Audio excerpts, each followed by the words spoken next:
Buongiorno, diamo inizio alla cerimonia in questa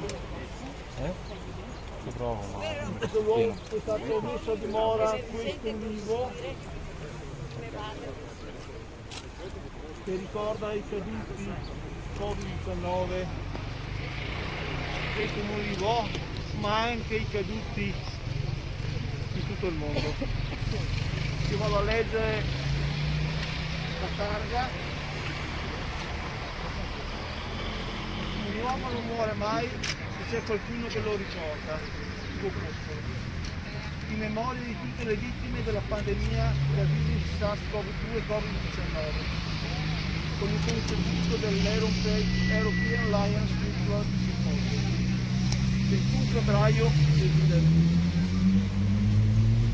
Bene, apriamo la cerimonia con l'inno nazionale. Pronta?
Nel nome del Padre, del Figlio e dello Spirito Santo.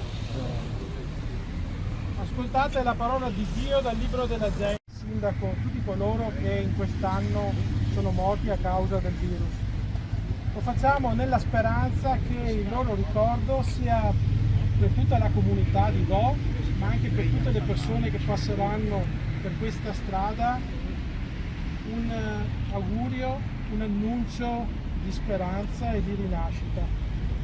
Passando accanto a questo ulivo, ciascuno possa ricordare i tempi difficili che abbiamo affrontato nell'ultimo anno e soprattutto sia incoraggiato a fare quanto può anche nel piccolo della propria vita, nel proprio quotidiano, nelle relazioni, nel lavoro, nell'impegno per gli altri, tutto quello che può per sostenere oggi la lotta contro il Covid-19, contro tutti quei problemi sociali ed economici da esso causati, e domani la lotta contro tutte quelle situazioni che feriscono soprattutto i più fragili e i più deboli della società.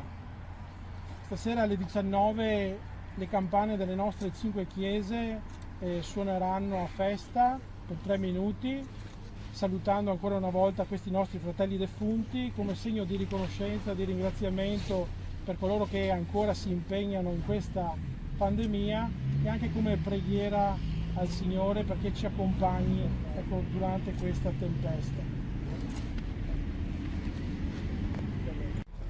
E la benedizione di Dio Onnipotente, Padre, Figlio e Spirito Santo discenda su di voi e con voi rimanga sempre.